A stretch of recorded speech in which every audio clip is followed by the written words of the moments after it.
Hello guys, welcome to HUMPHREY TORI with Humphrey, and I'm still your host Rare, and we have a very special guest in our midst today in the person of My name is Senator Alex Peter NDBC, CEO of Gen Z Tech hmm, Limited.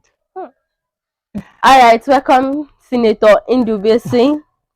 We are glad to have you here in HUMPHREY TORI with Humphrey. So we're going to proceed on with the questions. Okay. All right. So, what inspired you to start up the Institute Gen Z Leverage? Okay, Gen Z Tech. Okay, Actually, Gen Z Gen Z Tech Tech. Limited. Okay. Okay, the inspiration behind um, Gen Z Tech Limited was actually born from the unsatisfaction around the world of finances, Okay. especially considering the fact that we are Nigerians and basically Nigerians have a way of thinking, and this way of thinking does not necessarily match up with our current reality. But when people live so long in a status quo, they tend to imbibe it as part of their experiences and their thought processes. So we lived through the age where industrialization was the bedrock of you know development, economic growth, and financial um, prosperity and all that. So even when we transcend from that dispensation, people were not able to catch up with the trend. So we had to do our research and we realized that the world of tech was actually the oil well, and there was a huge possibility out there for young people to leverage on, especially in this generation where people know how to use their phone from morning up until the night, but yes, they are not really making profits from it. So we saw the possibilities in tech, we saw where the world was navigating to, and we realized that as Nigerians, we had what it took to be part of that reality. So that's why we dived into tech. And we're passionate about seeing young people also make progress in their wealth without having to depend on a 4-year course, a 5 year course. And that's how Gen Z tech came into place. And it's really, really blessing lots of lives. Like the early youth, that's the word Gen Z. Yeah, Gen Z. Okay, so what motivated you to start up the business? Okay. Well, I don't want to call it a business per se because we are like um, a transformation train that's trying to help in society. Okay, so We we are should for use society, sustainable development okay. in our society, and we believe that we can help. This is actually a movement that is supposed to help young people. For Okay. example, I'm a student, 500 level, agricultural economics and extension, and while on campus, I noticed that to be able to cope with your bills, lodge rent, school fees, and other fees too. It was not really, really something you can bank on your parents to do everything. So every student needs a side hustle, Okay. not necessarily going out, not necessarily a 9 to 5 job, but there are other things young people can do alongside their academics and make money for themselves.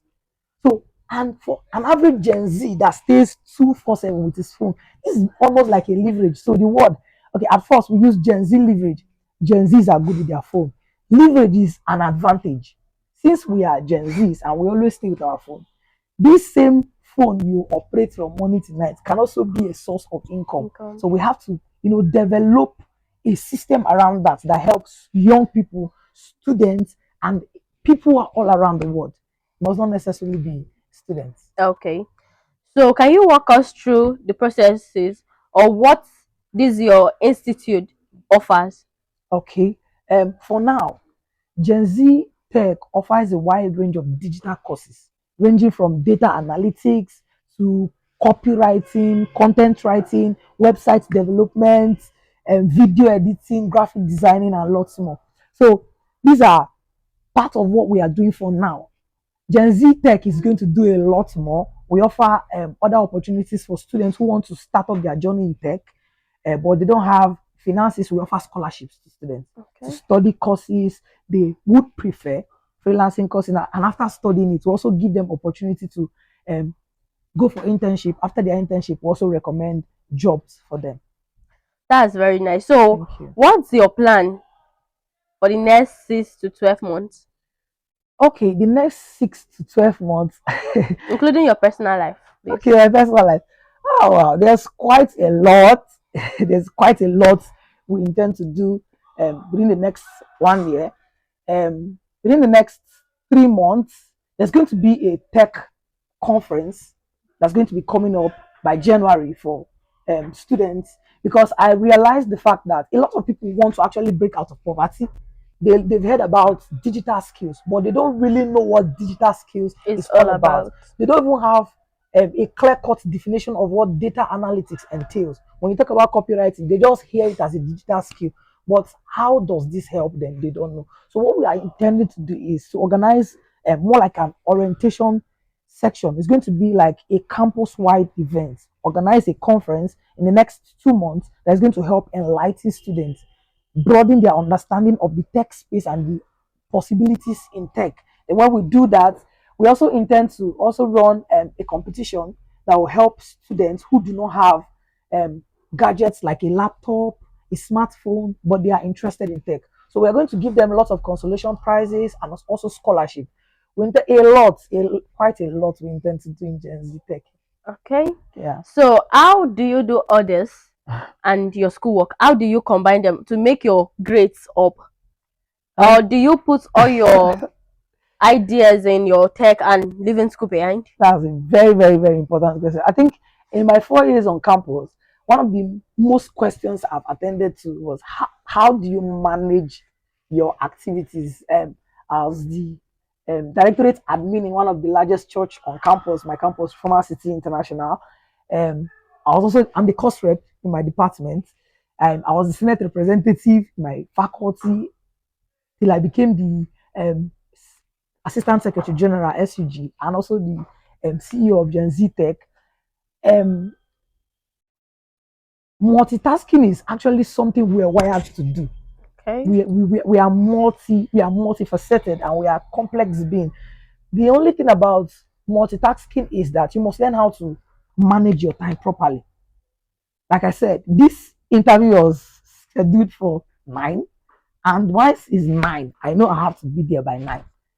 And I have another meeting today, and I have also slated a time for that. So if you must be somebody that must multitask effectively, one of your priorities you must learn how to maximize is time. So what I did was I learned how to manage time, my academics. I know when to give my academics from 8 a.m., 5 p.m., from 5 p.m. to 8 a.m.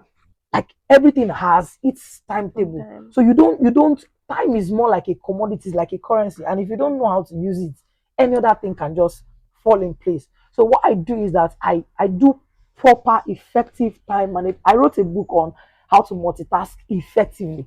Wow. So it's going to be launched by January. So, and that book is just because I've had a couple of questions in this regard. If you must maximize your time, you must learn how to say, I have this for this, I have this for this, and whatever is not in your schedules has to be out. I plan my day before the day commences. Okay. I don't plan my day during the day. I finish the day in my head before I start the day. Wow. So by doing that, I know how to do this for today, this for tomorrow, this for 1 p.m., this for 2 p.m. So that's just it. Okay. So can you share any lesson or mistakes you have made along this way, along everything you have been doing and through your tech journey and your school journey? Okay. Well, mistakes make us better. We learn each time we make mistake. But one of the important lessons I've learned along my growth journey is not wanting to get everything before you start. You don't have to wait until you have everything before you start. You are just enough to start. What you have is enough to start. I realized that a lot of people feel like they cannot start because they don't have money or uh, one or two setbacks, probably their background or something, or they want to have it all figured out before they start. No, no, no, no, no, no. You can start if you conceive the idea. Start. Okay, that's very good. So what do you think about youths who are into internet fraud? Okay, you try into internet fraud. Well, I feel like um, fraud is underrated. Okay. It's so underrated. Youths who are into fraud, they don't know what they dabble themselves into. I don't even have a lot of time to actually expatiate on this because you see, when it has to do with internet fraud. I tell people the same energy you put into tech, that's the same energy you have to put into fraud to be successful. And if you put the same energy you put into fraud into tech, you there are lots of jobs out there for tech bros and techies. There are lots of jobs, just that people overestimate fraud. And the thing about fraud is that it thwarts your ability to be able to manage resources. Somebody who is into fraud, you might be, how they call it now, bombing. If you dey bomb, and as you dey bomb, you go cash out 5 million naira in a month. If you cash out 5 million naira in a month, you lack the financial stability to be able to manage it. You did not grow into 5 million naira. 5 million naira came upon you. So what they did to themselves is they killed the ability to be able to grow anything. And the resultant effect is that anytime they go broke, you will know. You will know when they go broke. They either borrow to survive, steal to survive, or either go for ritual. So fraud is not actually a flex. Young people have so much leverage. I tell people this is the best times to be alive. Fraud is just a thwarted, strength. The average young man has the opportunity and tendency to make money legally online. So fraud is just overestimated. Okay. So you're trying to say that those involved in fraud, they don't have the finance, like, okay, let's say the sense of ability to invest or to use the money well, because they didn't grow into it. They didn't grow into that. See, any fraudster you see today is actually bold. I don't envy them. I don't envy them because I've seen a lot of fraudsters fall. It doesn't matter the amount of money they have. I've seen fraudsters who had over 5 million, 500 million naira come down to nothing. I mean, they sold everything because you see, there's something about money and lifestyle. When you make a certain amount of money, it affects your lifestyle, it affects your taste buds. Okay. Like if you have 5 million naira, there's a place you cannot go and eat. Your friends will change, your cycle will change. When you buy your clothes will change. So fraud has a way of affecting people's lifestyle. Meanwhile, they did not grow into it. It came on them. So they cannot even start a business and watch the business grow. They cannot learn a skill because what will you tell somebody that made 5 million naira yesterday? So now come and start learning a skill that maybe he has to wait for like maybe 3 months to be able to make 30,000 naira when the business just grew. The business had the capacity. He has the capacity to actually give them 5 million, but they don't have the patience to be able to wait until the business gives them that money. So they will just subscribe to fraud. Okay. So a good question. If you are giving 10 million naira to just giving, what will you use it for? 10 million naira. Okay. Considering um rate of exchange, 10 million naira is actually not a bad idea. 10 million naira in Gen Z tech will go a long way to help a lot of people in our community. Okay, aside from Gen Z tech, what will you use it for? Okay. There's a lot I'm doing around Gen Z tech. Whatever I'm doing for myself, I'm still doing for Gen Z tech.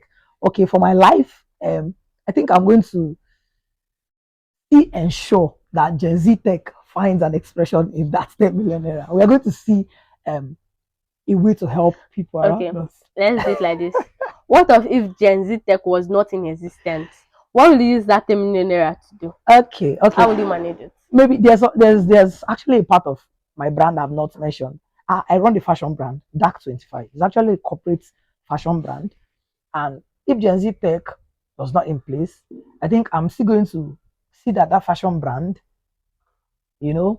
fashion brand is belts. Plus, I intend to run a charity foundation for young people, for students, to be able to help a lot of people out of the street, especially young people. I'm really particular about helping young people who came from a very humble background find their feet. So I'm still going to organize a seminar. I'm going to organize conferences that is going to help alleviate poverty around my cycle. Okay. So what will you say about young girls who are into hookups?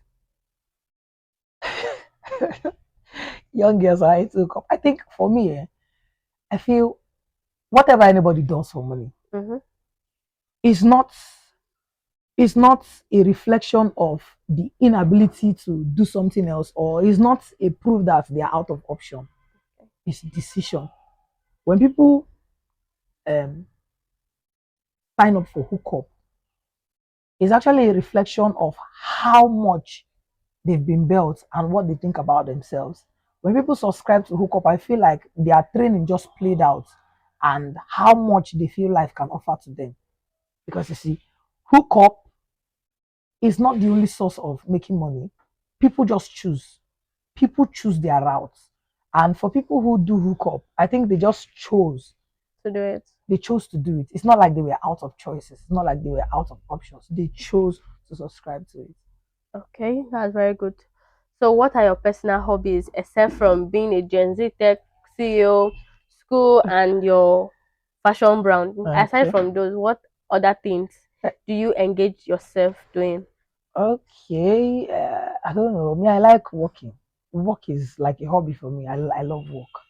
I love not hard work, smart work. I love smart work. I love reading. Um, Adventures. Do I like adventures? Like I used to like adventures before, but What happened? now the more I grow, the more I feel like I need to stay in the Jesus. I love Jesus. I love privacy. Hey, I love it when I'm alone inside my room. So you don't Addictive. want to go outside your room to explore or to see things. I don't really go out. I don't really go out like that. But once in a while when I go out, it's not bad. But for hobby, for what I love it in my room. Okay. So if you could have a dinner with any successful business Ah, leader, who Jesus. would that be and why? Charis, Cosmos Maduka. I definitely want to meet Cosmos Maduka, CEO of Cos Charis. I really, really, really, I would really love to meet him. His story inspires me a lot. I Mm. mean, Cos Charis started from Forbes had it that he is one of the persons that flipped 200 naira to 500 million dollars, and Cosmos Maduka, being that he started with nothing, came from a humble background and grew. He was not educated, did not graduate from a conventional university before starting out life. His boldness, his passion for God, come on, that inspires me to know that somebody can be all sold out for God, yet successful in his field is a big thumbs up. Integrity, and he matches a lot of things I want for myself. So that's why Cosmos Madoka would definitely be somebody I want to hang out with.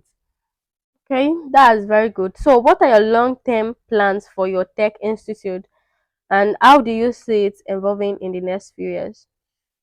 Okay, by the grace of God, we have our 10 years plan on ground. We have 10 years plan. We have our 20 years dream. We have our 30 years dream, but we have our 10 years plan on ground.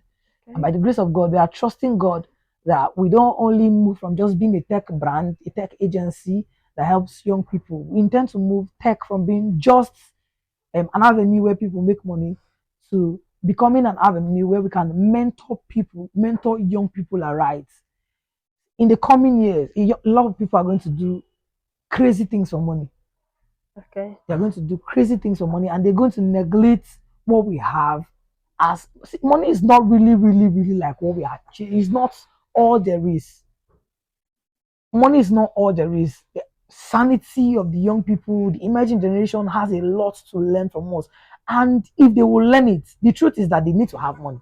Because if you keep money aside, it's going to be difficult for you to mentor them. Because the truth is, when people look at fraudsters, they embody what they feel like a young man should have.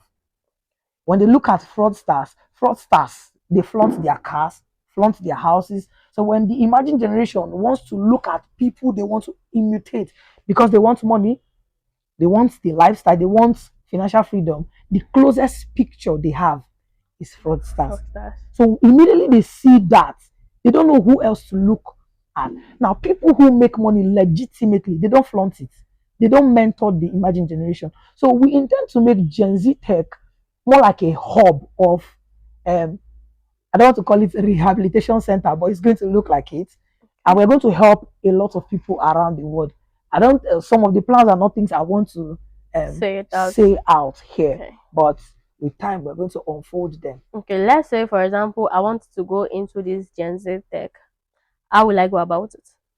Okay, you want to sign up for a digital skill, right? Mm-hmm. Very simple.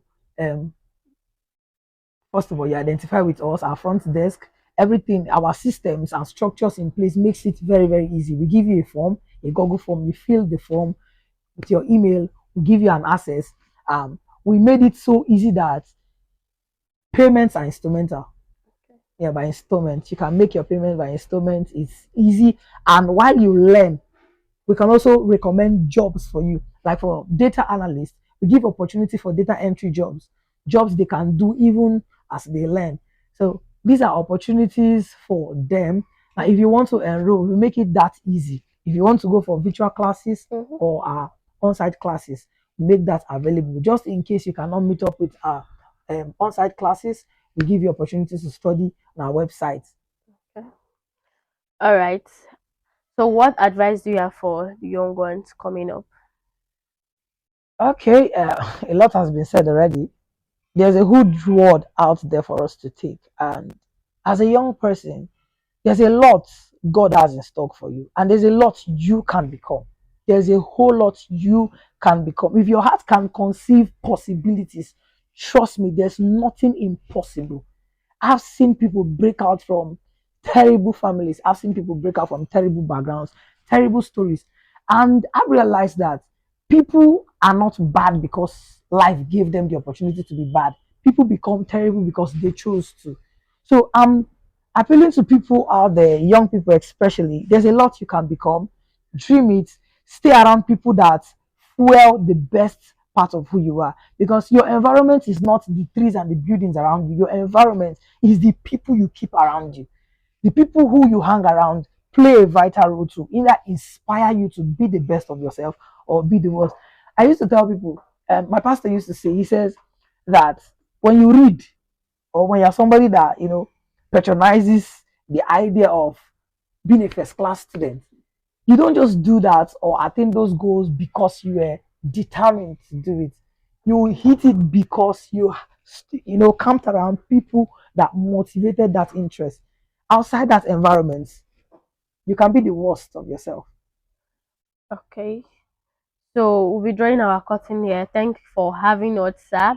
Pleasure is mine. So, I hope we learned a lot from this Gen Z tech, and there is more to life than fraud and hookup and other things. So, it's now for you to make your bed. Thanks for having us, sir. We'll draw our curtain here. See you Pleasure is guys mine. later. Thank you very much.